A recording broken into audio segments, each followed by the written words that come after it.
The moment Adrian Westfield finished laughing at my salary request, I knew exactly how this would end. He leaned back in his leather chair, wiping tears from his eyes like I'd just told him the funniest joke he'd heard all year. "Women like you should be grateful for any salary," he chuckled, adjusting his expensive watch. "Honestly, Lucia, considering your limited contributions here, I think we're being quite generous with what we already pay you." I smiled warmly and nodded. "You're absolutely right, Adrian. I really appreciate you taking the time to explain that to me. I value working here so much, and I'm grateful for everything this company has given me." His eyebrows raised slightly at my response, probably expecting pushback or tears. Instead, I gathered my annual review papers, thanked him again for his honesty, and walked back to my desk with that same genuine smile. Before I dive deeper into what happened next, could you please take a few seconds to tell me in the comments where you're listening from, because I want to know where my story is reaching. And please like, subscribe, and hit the bell, because what I'm about to share with you changed everything, and I think you'll want to hear how this unfolds. My name is Lucia Monteverde, and for 2 years, I'd been working as a mid-level operations coordinator at Hartwell Associates, a boutique consulting firm that specialized in luxury brand management.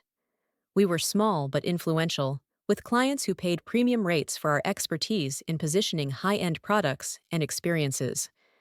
Adrian had founded the company 8 years earlier after leaving a larger consulting group. He was smart, I'll give him that, and he'd built something impressive. But there was always this underlying arrogance about him, especially toward the women on staff. He had this way of dismissing our ideas in meetings, then presenting nearly identical concepts as his own brilliant insights weeks later. The salary disparity was obvious. I'd done my research, talked quietly with colleagues, compared responsibilities and experience levels. I was earning 32% less than my male counterparts for identical work. So when my annual review came around, I'd prepared thoroughly, documented my contributions, and presented a clear case for adjustment. His reaction told me everything I needed to know about who Adrian Westfield really was beneath the polished exterior. What he didn't know was that I'd recognized his name the day I interviewed at Hartwell Associates. Not because of the consulting firm, but because my father had mentioned him several months earlier during one of our weekly phone calls. "There's this gallery owner who won't leave me alone," Papa had said, sounding mildly amused but mostly exhausted. "Adrian, something. He keeps flying to exhibitions, sending elaborate proposals through my representation team. He's apparently building some private gallery space and desperately wants to host my retrospective." My father, Eduardo Monteverde, is one of the most respected contemporary ceramics artists in the world. His work sits in major museums across 4 continents, and collectors pay enormous sums for pieces from his earlier periods. He's spent 40 years perfecting techniques that blend traditional methods with modern conceptual approaches, creating sculptures that seem to breathe with life. The retrospective Adrian was pursuing represented 18 months of Papa's work, pieces that had never been displayed together, including several that museums had been requesting to borrow for years. For any gallery, particularly a private one trying to establish serious credibility, hosting Eduardo Monteverde's retrospective would be transformative. When I'd walked into Hartwell Associates for my interview and heard Adrian introduce himself, the connection clicked immediately, but I never mentioned it. I was curious to see what kind of person he was when he thought nobody was watching, when there were no personal stakes or family connections to influence his behavior. Over 2 years, I'd observed him carefully. I watched how he treated the receptionist when he thought clients weren't around. I noticed how he spoke to female employees versus male ones. I saw how he took credit for collaborative work and minimized contributions from anyone he considered beneath his status. And through those same 2 years, Papa would occasionally update me on the persistent gallery owner who seemed obsessed with proving his sophistication and cultural knowledge. "He's written me 3 more letters," Papa would say, laughing softly. This time, he included a 20-page analysis of my 2018 series, trying to demonstrate his deep understanding of my artistic vision. It's actually quite desperate. Adrian had invested his personal fortune into this gallery project. Through office conversations, I'd learned it wasn't just a business venture for him, it was his true passion, the thing he talked about with genuine emotion. He'd spent years cultivating relationships in the art world, studying movements and artists, transforming himself from a consultant into what he believed was a serious cultural patron. The morning after my salary review, I arrived at the office to find Adrian already there, which was unusual since he typically rolled in around 10. He was standing by the main window, still wearing yesterday's shirt, looking like he hadn't slept. When he saw me, his face went completely white. "Lucia," he said, his voice barely above a whisper. "I need to speak with you immediately." I set down my bag and followed him into his office, maintaining the same pleasant demeanor I'd had the day before. He closed the door and turned to face me, his hands visibly trembling. "Your father," he said. "Eduardo Monteverde, that's your father." I nodded. "Yes, he is. Why didn't you ever mention this?" "You never asked about my family," I replied honestly. "We don't typically discuss personal backgrounds here, do we?" His face crumpled as the full weight of the situation hit him. For 18 months, he'd been crafting this elaborate courtship of my father, presenting himself as a refined patron of the arts, someone worthy of hosting the most important exhibition of Papa's career. He'd flown to gallery openings in 3 different countries, sent carefully worded proposals through official channels, and invested enormous time and money into proving his cultural credibility. And the entire time, he'd been treating the artist's daughter like she was barely worth her paycheck. "Lucia, please, you have to understand." "Understand what?" I asked gently.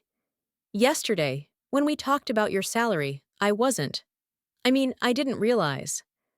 I watched him struggle to find words that could somehow undo what he'd revealed about himself.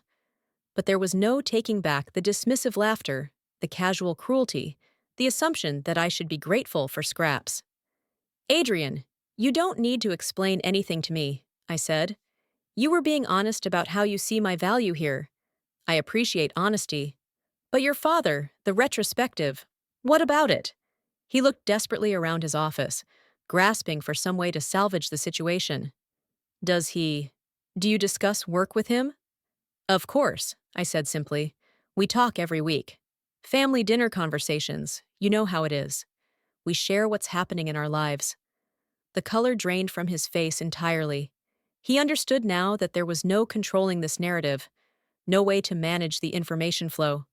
Papa would naturally hear about my work experiences through normal family conversation, the way children share their lives with parents who care about them. Adrian had spent years trying to convince my father that he was sophisticated, enlightened, someone who understood and respected artistic vision and the people who create beautiful things. But you can't respect art while disrespecting the artist's daughter. You can't claim to value creativity while dismissing the contributions of creative people.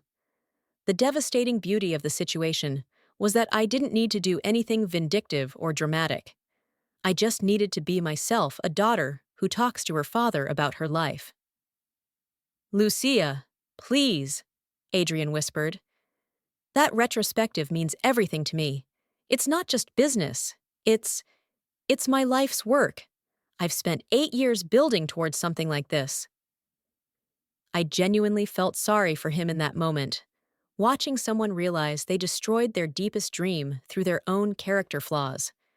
But sympathy doesn't erase what someone reveals about themselves when they think there are no consequences. "Adrian, I would never say anything negative about you to my father." I said, truthfully, "I don't gossip or complain about work. But when he asks how my job is going, how I'm being treated, whether I feel valued here, I answer, honestly, that's what families do." He sank into his chair, understanding that the retrospective was already lost. Not because I would sabotage him, but because decent parents don't celebrate people who mistreat their children. My father would never work with someone who had dismissed his daughter's worth with laughter. Over the next several days, I watched Adrian transform into a different person. He started greeting me with nervous enthusiasm, asking about my projects with exaggerated interest, suggesting responsibilities that would better utilize my unique perspectives. It was painful to witness this desperate attempt to retroactively become the respectful employer he should have been all along. But respect that only emerges after someone discovers your connections isn't really respect at all. It's fear dressed up as courtesy. The phone call came on a Tuesday morning. Adrian's assistant knocked on my cubicle wall and told me he needed to see me immediately. When I entered his office, he was holding his phone with a stricken expression. "Your father's representation team just called," he said quietly. "They're declining the retrospective proposal. They said he's decided to work with other gallery partners for the foreseeable future." I nodded, unsurprised. Papa had probably made that decision during our Sunday dinner conversation, when I'd mentioned feeling undervalued at work and considering other opportunities. "Did they give a reason?" I asked. "They said he felt the gallery wouldn't be the right cultural fit." Adrian's voice cracked slightly. "Lucia, please, if there's anything I can do, any way to fix this." "There's nothing to fix," I said gently. "My father makes his own decisions about his work based on his own values. I would never presume to influence those choices." Which was completely true. I hadn't asked Papa to reject Adrian's proposal or even mentioned Adrian by name. I'd simply been honest about my work experience when he'd asked about my well-being, the way any caring parent would. But Papa was brilliant at reading between the lines. When your daughter mentions feeling dismissed and undervalued by her employer, and that employer happens to be desperately courting your professional collaboration, the implications become clear quickly. The gallery project didn't just lose the retrospect of it, lost all credibility in serious art circles. Word travels fast in that world. And when Eduardo Monteverde declines to work with someone, other artists notice. Within weeks, several other planned exhibitions fell through. Adrian's dream of cultural legitimacy crumbled not through any vindictive action, but through the simple reality that character matters in relationships. He tried one last desperate gesture, offering me a promotion and substantial salary increase. But by then, I'd already accepted a position with a competing firm that had headhunted me after hearing about my availability. They offered 30% more than what Adrian was now frantically proposing. Plus, genuine respect for my expertise. On my last day at Hartwell Associates, Adrian stopped by my desk as I was packing my personal items. He looked like he'd aged 5 years in 5 weeks. "I want you to know," he said quietly, "that I realize now how wrong I was about everything. About your contributions. About your value. About who you are." I looked up at him. This man who had built his entire identity around being sophisticated and perceptive, yet had completely failed to recognize talent and worth when it was sitting 3 cubicles away from his office. "Adrian," I said, "the saddest part isn't that you were wrong about me, it's that you were wrong about yourself. You thought you could appreciate art while dismissing artists. You thought you could understand beauty while being ugly to people. That's not how any of this works." His face crumpled as the full weight of what he'd lost, not just professionally, but personally, finally sank in. The gallery space he'd poured his heart and fortune into would never achieve the cultural significance he'd dreamed of.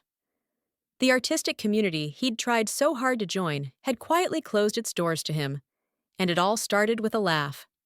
One moment of casual cruelty that revealed everything about who he really was when he thought nobody important was watching. But someone was always watching. Someone was always listening. And in this case, that someone happened to be the daughter of the artist whose respect he needed most. As I walked out of Hartwell, Associates for the final time, I thought about all the women who don't have famous fathers, who can't rely on family connections to deliver justice when they're treated poorly. They have to find other ways to prove their worth, other strategies to demand respect. But sometimes the universe provides its own perfect symmetry. Sometimes the person who dismisses you today turns out to need something from your family tomorrow. Sometimes karma arrives wrapped in the most beautiful irony you could imagine. The revenge wasn't elaborate or dramatic. It was simply the natural consequence of Adrian's own choices, played out through the connections he'd worked so hard to cultivate, but had never really understood. Because here's what he never grasped about the art world, about my father's work, about the whole culture he was trying to join. It's built on recognizing value that others might miss, seeing beauty in unexpected places, understanding that worth isn't always obvious or loudly announced. Adrian had spent years studying art movements and memorizing artist biographies, thinking that knowledge would earn him respect. But he'd completely missed the most fundamental principle. If you can't recognize the humanity and value in the people right in front of you, you'll never truly understand what makes art meaningful. The last I heard, he'd closed the gallery space and returned to pure consulting work. Not because the business failed financially, but because his heart was never really in it after losing the retrospective. Without that cultural legitimacy he'd craved, the whole project felt hollow. Meanwhile, my father's work continues to inspire and challenge people around the world, displayed in galleries and museums that understand both the art and the artist behind it. Papa never asked me directly about what happened at Hartwell Associates, but during one of our Sunday calls, he mentioned something that made me smile. "You know, mija," he said, "I've learned that the best way to judge someone's character isn't by how they treat important people, but by how they treat people they think don't matter. That tells you everything you need to know about who they really are." I agreed completely, thinking about Adrian's laughter echoing in that office, and how it had ultimately echoed back to destroy everything he'd worked toward. But what happened next changed everything even more dramatically, in ways I never could have anticipated. 3 months after leaving Hartwell Associates, I was settling into my new role when I received a call that I never expected. It was from Diana Rothschild, the head curator at the Metropolitan Museum's Contemporary Art Division. "Lucia, I hope you don't mind me reaching out directly," she said. "Your father gave me your number. We've been following the situation with the Westfield Gallery, and frankly, we're concerned about some patterns we've been noticing in how certain gallerists have been approaching artists." I was confused. "I'm not sure I understand." "Adrian Westfield has been making some rather desperate moves lately. He's been telling people in our circles that you somehow sabotaged his relationship with your father out of personal spite. He's painting himself as the victim of family politics." My stomach dropped. After everything, Adrian was still trying to control the narrative, still trying to make himself look like the wronged party. "That's not what happened at all," I said. "We know," Diana replied firmly, "because he's not the first gallery owner to approach us with this kind of story. There's been a troubling pattern of gallerists who treat their employees poorly, then claim they were unfairly targeted when artists' families find out about it." She explained that several prominent artists had been sharing similar experiences. Gallery owners and dealers who presented polished, cultured facades to the art world while treating their staff, particularly women and younger employees, with dismissiveness and disrespect. "We're organizing a panel discussion at the museum about ethics in arts representation," Diana continued. "We want to address how the art world sometimes enables bad behavior by focusing solely on cultural knowledge while ignoring character. Would you be willing to participate?" I was stunned. What had started as a personal experience with workplace discrimination was apparently part of a much larger conversation happening in art circles. "I don't know if I'm qualified to speak about that," I said hesitantly. "Lucia, you're exactly who needs to be speaking about this. You experienced the intersection of these issues firsthand, and your perspective as someone who works outside the traditional art world but has family connections to it is invaluable." The panel was scheduled for 6 weeks later, and as word spread about the topic, something unexpected happened. Other employees from galleries and art institutions began reaching out, sharing their own stories of mistreatment by people who presented themselves as sophisticated patrons of culture. One woman told me about a gallery director who sexually harassed female interns while giving speeches about the empowerment themes in women's art. Another described a museum administrator who paid female staff significantly less while publicly championing feminist artists. The stories kept coming, and a picture emerged of systematic problems in an industry that prided itself on progressive values and cultural sophistication. Meanwhile, Adrian's attempts to rehabilitate his reputation were backfiring spectacularly. He'd started giving interviews to art industry publications, positioning himself as someone who had been unfairly targeted by cancel culture and family nepotism. But every time he spoke publicly, he revealed more about his true character. In one particularly damaging interview, he actually said, "I've always treated my employees fairly, but some people expect special treatment just because of their family connections." The irony was lost on him completely.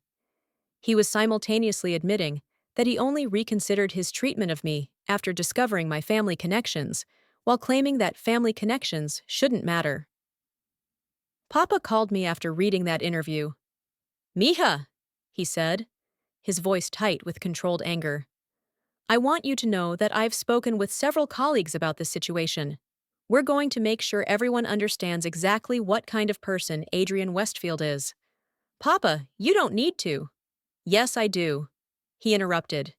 "This isn't just about you anymore. This man is trying to damage your reputation to save his own. That's not acceptable." Within days, a statement appeared on my father's official website and social media accounts. It was carefully worded, but devastating. "I recently became aware that gallery owner Adrian Westfield has been publicly discussing his declined proposal for representing my work, suggesting that personal family dynamics influenced my decision. I want to clarify that my choice was based solely on Mr. Prieston, Westfield's demonstrated character and values, which became apparent through his treatment of employees, particularly my daughter, who worked at his consulting firm. Art is about recognizing and celebrating human dignity and worth. I cannot support institutions or individuals who fail to uphold these basic principles in their daily interactions." The statement was shared hundreds of times within the art community. Other prominent artists began posting their own thoughts about the importance of character in cultural institutions. Gallery employees started speaking more openly about their experiences. Adrian's reputation didn't just suffer, it completely collapsed. But what happened next was even more devastating for him personally. His wife, Margaret, whom I'd met briefly at a few company events, filed for divorce. I learned about this through my former colleague Bethany, who still worked at Hartwell Associates. She called me 3 weeks after Papa's statement went public. "Lucia, you need to hear what's happening here," she said, her voice shaking with disbelief.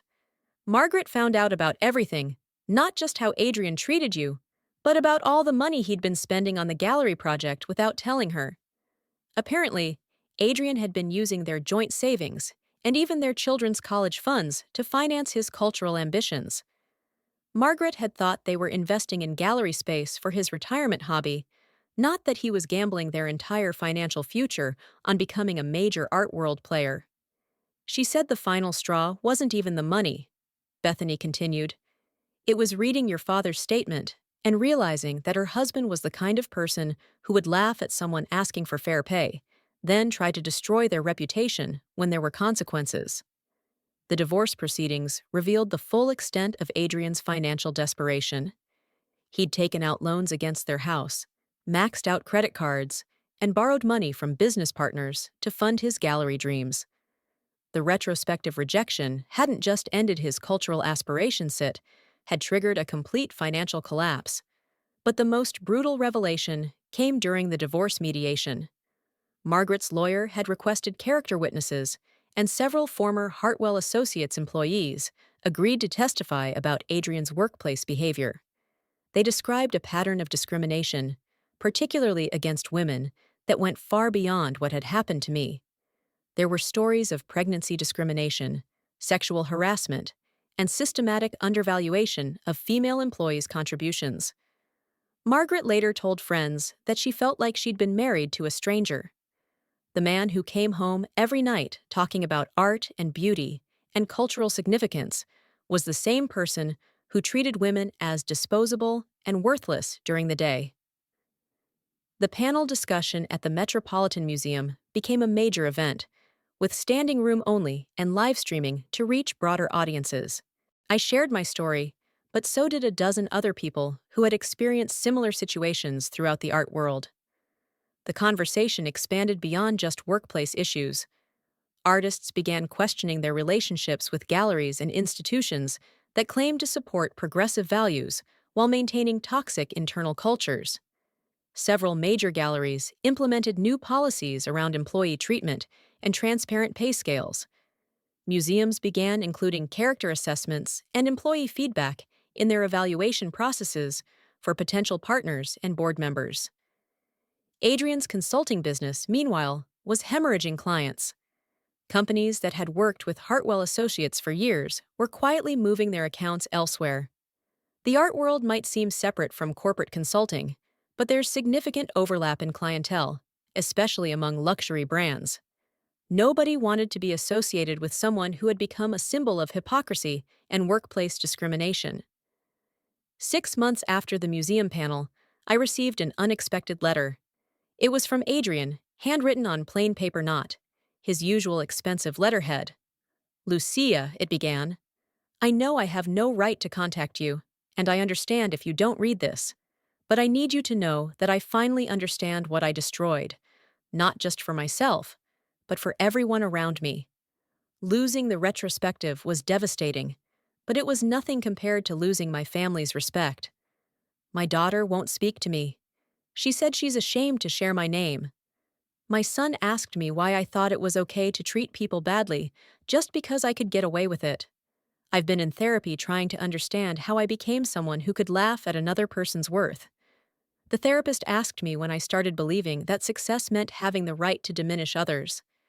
I couldn't answer because I don't remember becoming that person. I'm not writing to ask for forgiveness or to try to fix what I broke. I just wanted you to know that your father was right about character being everything. I spent years studying art and completely missed the point of what makes it beautiful. I hope your new position values you the way you deserve. I hope other employers learn from my failures before they destroy good people's trust and fairness. The letter was signed simply, Adrian, with no title or company affiliation. I never responded to it, but I kept the letter, not out of forgiveness, but as a reminder of how completely someone can misunderstand their own life until the consequences catch up with them. The most beautiful irony of the entire situation was that my father's retrospective, when it finally happened 2 years later, was hosted by a collaborative of 3 museums working together. It became one of the most celebrated exhibitions of contemporary ceramics in recent history, reaching audiences that Adrian's private gallery never could have attracted.